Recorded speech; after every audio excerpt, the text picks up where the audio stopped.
They don't get it. They just don't get it. I know most normal people don't know this. Most people were watching Championship Sunday in the NFL yesterday, or maybe you were outside playing in the snow with your kids. Normal people were doing just about anything yesterday other than watching the worst basketball imaginable. I would watch a man with an arm growing out of his ass trying to feed himself before I watched the pretend basketball in Unrivaled. And you know, what an appropriate name for this league. Unrivaled. They are damn sure unrivaled, whether it's attendance, television ratings, the product on the court. This league is unrivaled when it comes to huge, embarrassing failure. While the rest of us were watching the NFL yesterday, Unrivaled was presenting exciting action between the Mysticals and something called the Vinyl. Before the game even started, Breanna Stewart, the co-owner of Unrivaled, Bree Stu was being introduced to the crowd of empty seats and the dozens of homeless people who were allowed to use the facility as a shelter. As she was walking from the tents, or as they prefer to call it, the locker room, as she was walking from the tents onto the court, Breanna Stewart decided to mesmerize the crowd with the only skill that WNBA players have mastered. Well, Uncle Casey, did she mesmerize the crowd with a ferocious dunk during pregame warm-ups? Dunk? A dunk? I have never seen a WNBA player or Unrivaled player dunk a basketball. Hell, I would be surprised if they could dunk a donut. But as she was being introduced to the crowd of friends and family, Breanna Stewart decided to use this opportunity to preach the good word and spread the woke faith. We must abolish ICE. They're killing innocent Americans. They're taking children away from their mothers. Oh, the children. It's all about the children.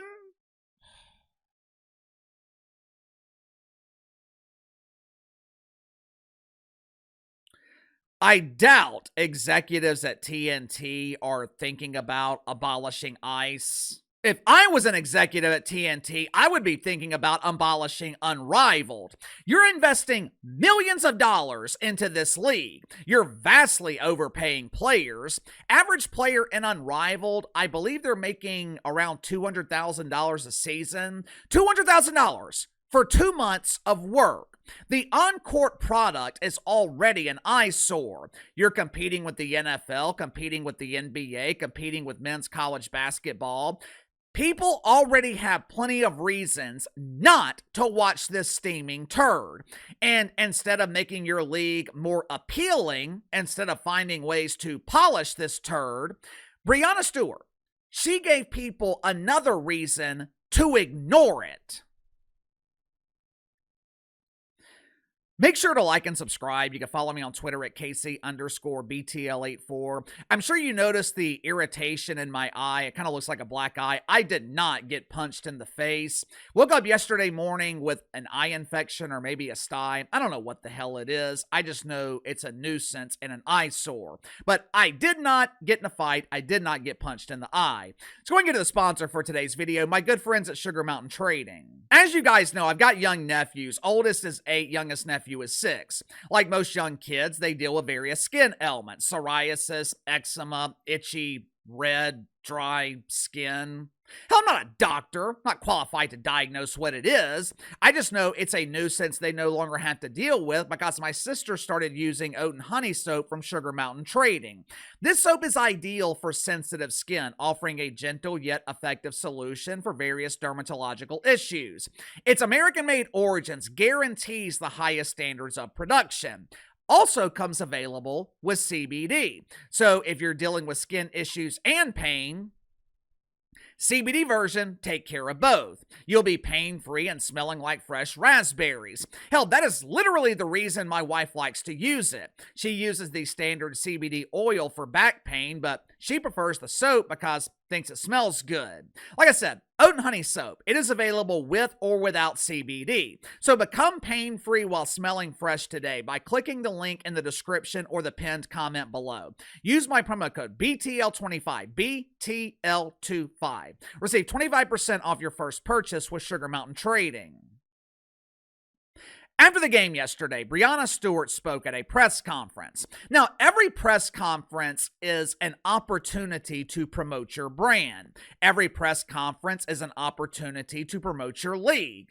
There might have been 2, maybe 3 dozen people watching this game on television yesterday, but there could be 2,000 or 3,000 that see clips of your press conference on social media. Now, you got to remember, WNBA players are already losing public support in negotiations for a new collective bargaining agreement.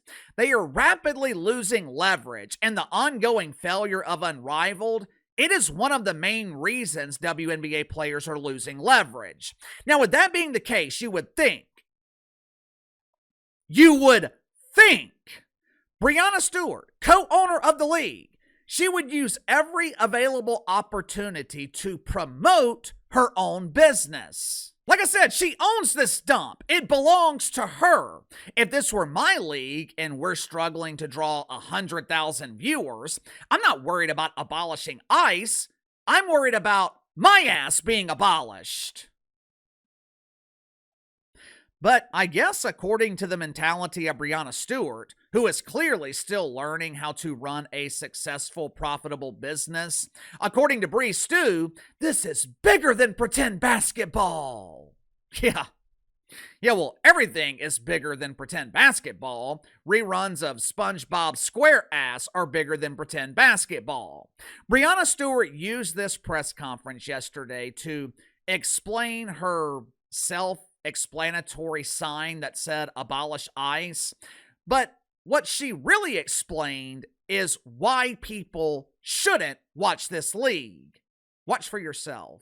All day yesterday, I was kind of just disgusted. Everything that you see on Instagram and in the news, and we're so fueled by hate right now, and instead of love. So I wanted to kind of have a simple message of abolish ICE, which means to uplift families and communities instead of having policies to uplift families and communities instead of fueling fear and violence. I'm really struggling to understand the purpose here. What are you trying to accomplish? Because I guarantee you, not one person's mind was changed yesterday while watching this press conference. If you support the abolishment of ICE, you're still an anti-American wanker spanker. And if you support law enforcement, you're still not watching Unrivaled. So, what the hell was the purpose of doing this?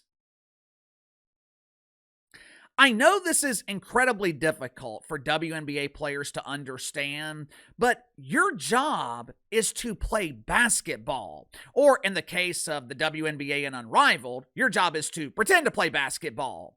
My job is to present sports and politics from a satirical perspective. You'll never see me come on here talking about interior design. You won't see Uncle Casey making videos showing you how to repair the carburetor in your lawnmower. Why? Because I don't know a damn thing about lawnmowers. The only thing I know about lawnmowers is my yard guy uses one to cut my grass. For reasons unknown, some athletes believe that they are obligated to use their platform or their league's platform to talk about politics. And most of them, they have absolutely no idea what they're talking about. You just heard Breanna Stewart. There's so much hate. We need to combat that hate with love.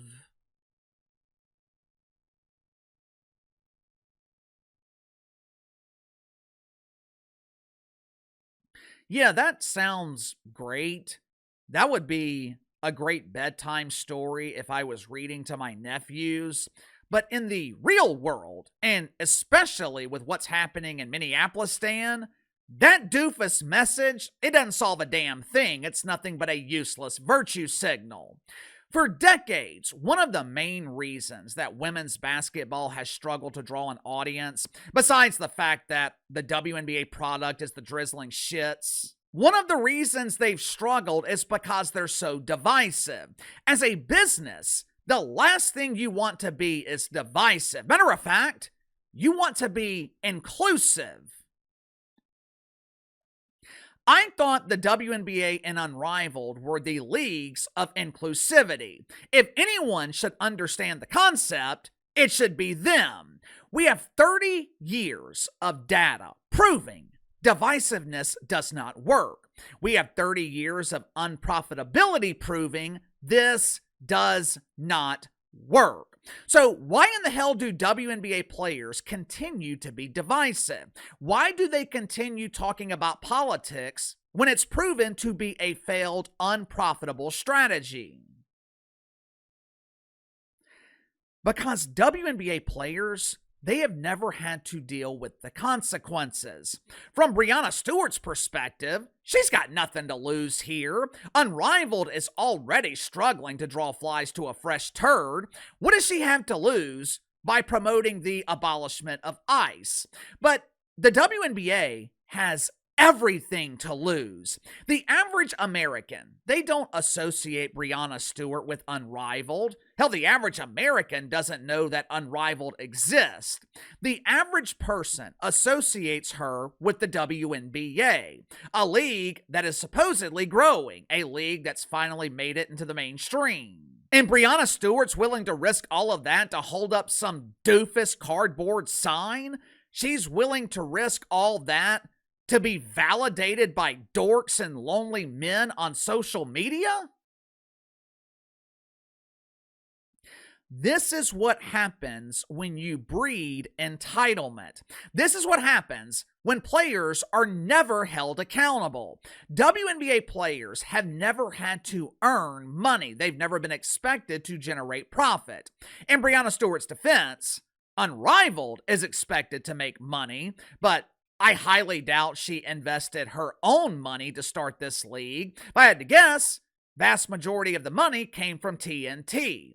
If you have ever owned a business, if you have ever worked for yourself, you already know it is a different mentality.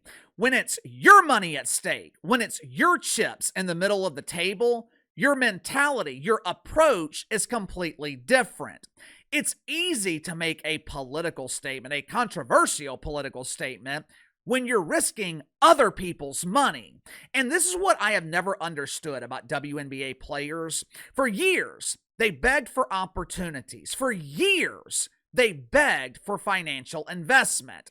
And now that they finally have it, they are doing everything they can to destroy it. They are literally their own worst enemy. Sound off in the comments below. I'll see you guys later.